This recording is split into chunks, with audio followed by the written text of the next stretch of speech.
in the late 1990s, one company held a commanding position on the internet. That company was Yahoo, not Google, or later platforms such as Facebook. In 1999, Yahoo's stock price reached $475 on a pre-split basis amid strong market conditions, as evidenced by activity on the NASDAQ floor. By contrast, in 2017, Verizon completed the acquisition of Yahoo's core business for $4.8 billion. This transaction reflected a sharp decline from Yahoo's earlier market capitalization, which had approached $125 billion at its height. This outcome prompts a central question for business strategy analysis. How did the early leader of the internet space reach a point of selling its operations at a significantly reduced valuation? The trajectory involved specific strategic decisions made during periods of market leadership. A notable instance occurred in 2008 when founder Jerry Yang evaluated a $44.6 billion offer from Microsoft.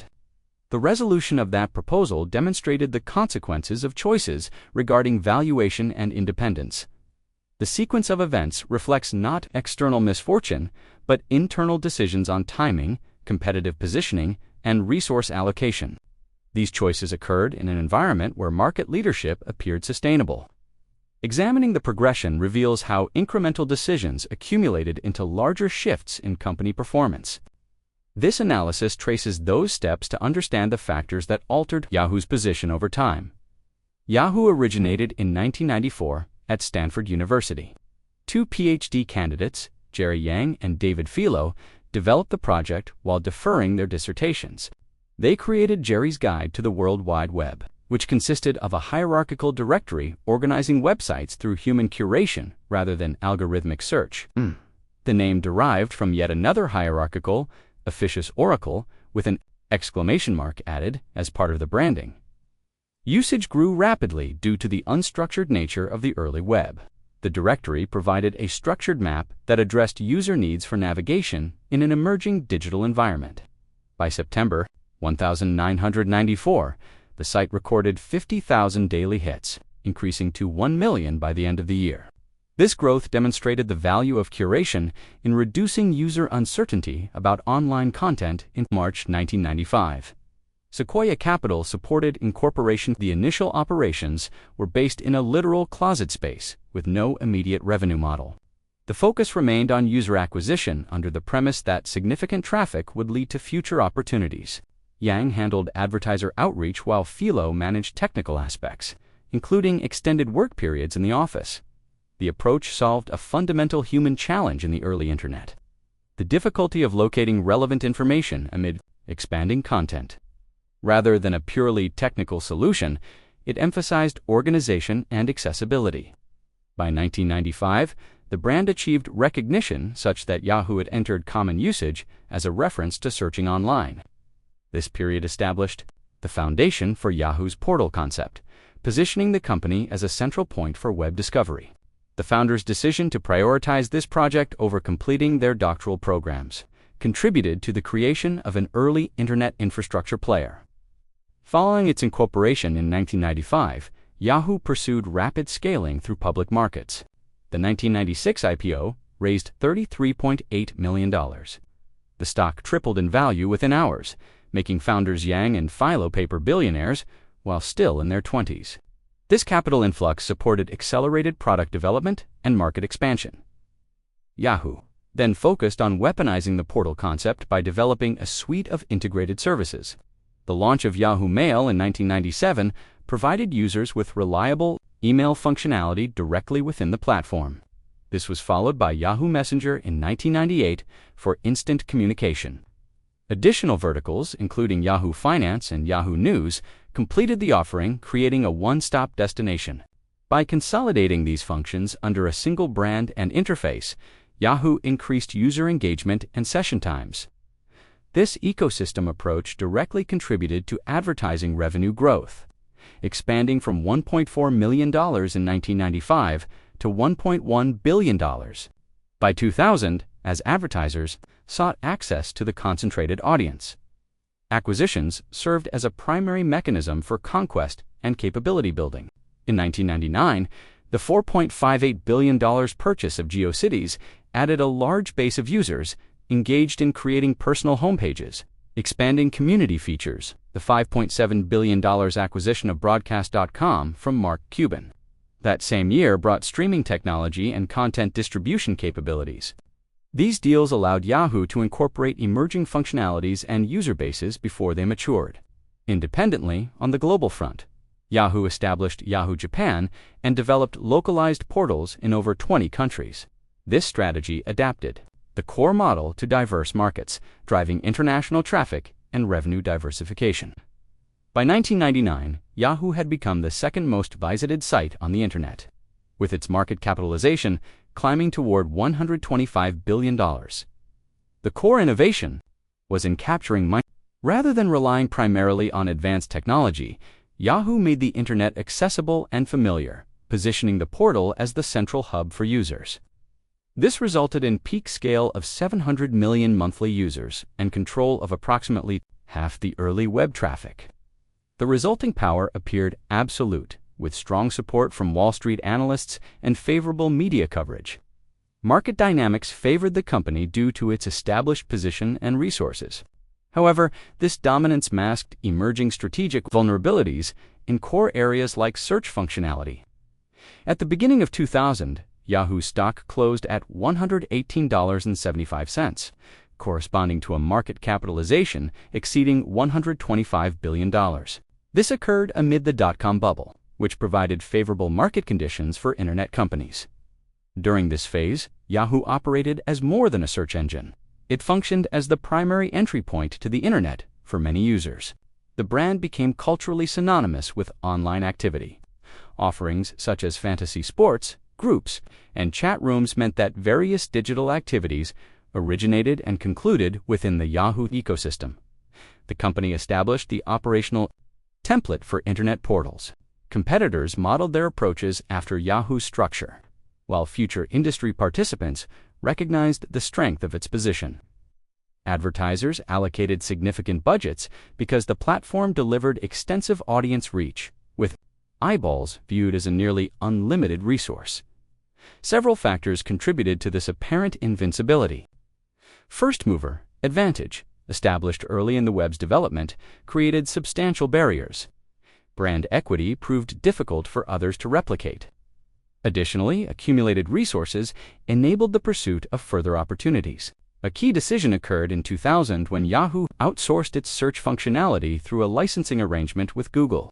This move, while not immediately disruptive, allocated control of a fundamental capability to an emerging competitor. At the time, the portal model received continued emphasis, with user engagement metrics supporting ongoing confidence in the existing strategy. The peak reflected the culmination of prior execution in product development and market capture, yet contained the seeds of subsequent shifts in user behavior and competitive dynamics. Following the dot-com crash in 2001, Yahoo's stock price declined significantly to $8.11. The company navigated this period by treating it primarily as a market cycle that would correct over time. However, a more fundamental competitive challenge was developing unnoticed. The primary threat originated from Google. In 1998, Google had proposed selling the company to Yahoo for approximately $1 million, an offer that was declined. Then, in 2000, Yahoo established an outsourcing arrangement with Google to handle its search capabilities. This decision enabled Google to refine its search technology and build operational expertise, while benefiting from Yahoo's established user base. By 2002, Google had begun capturing considerable market share in search services. Search represented the essential user need for locating information efficiently on the Internet. In contrast, Yahoo maintained its emphasis on the portal model, which integrated media, news, and advertising features under a single entry point. Several early indicators of changing user preferences were not fully acted upon. There was a gradual shift among users away from relying on a central homepage toward initiating their online sessions with direct search queries. The emergence of social networking sites, beginning with Friendster and followed by Facebook, introduced alternative platforms for user engagement and content sharing. At this stage, mobile internet remained an emerging concept rather than an immediate priority. Internally, Yahoo's approach to performance measurement continued to prioritize overall page views and advertising impressions. This metric focus did not sufficiently account for the growing importance of search relevance and result quality. Consequently, the advancing capabilities of specialized competitors like Google were underestimated, appearing secondary to the established strengths of the portal strategy. This misalignment between internal evaluation criteria and evolving market demands allowed the competitive gap to widen without prompting immediate strategic adjustments. In the years following the dot-com crash, Yahoo underwent several leadership transitions. Terry Semel assumed the role of CEO from 2001 to 2007 and directed the company toward a stronger media-oriented strategy. This reorientation contributed to challenges in retaining engineering talent, as the shift placed less emphasis on core technical product development. Jerry Yang returned to the position of CEO in 2007. This period was characterized by increasing divisions within the board and growing discontent among shareholders. Regarding the company's direction and performance, a pattern emerged in which Yahoo pursued multiple acquisitions as a means of growth. However, these acquisitions, including GeoCities and Broadcast.com from earlier periods, often lacked comprehensive integration into the company's primary operations. As a result, these assets functioned with limited synergy, continuing to require resources while delivering suboptimal returns. Strategically, the company exhibited a preference for strategies that supported short-term advertising revenue generation. This came at the cost of sustained investment in long-term product innovation and overall vision. The consequence was an outflow of engineering and product talent to more focused competitors, such as Google, which intensified the talent drain over time. Leadership dynamics revealed points of conflict, evidenced in internal communications and decision-making processes. These tensions sometimes elevated certain perspectives above broader strategic considerations. The organization showed a tendency to rely on approaches that had driven past success even as market conditions evolved. This internal environment affected the ability to execute cohesive, forward-looking plans. Collectively, these factors created structural vulnerabilities within Yahoo.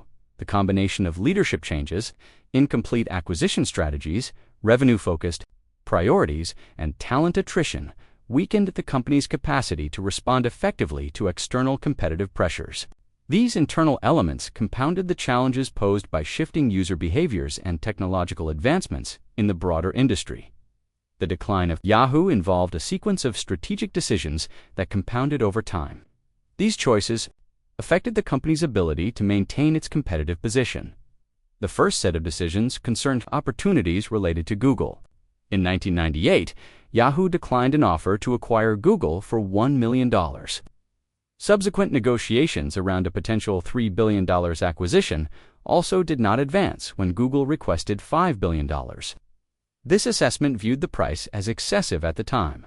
As a result, Google continued to develop its search capabilities independently, establishing a specialized advantage in an area that became central to user activity. A second decision occurred around 2006, regarding potential acquisition of Facebook.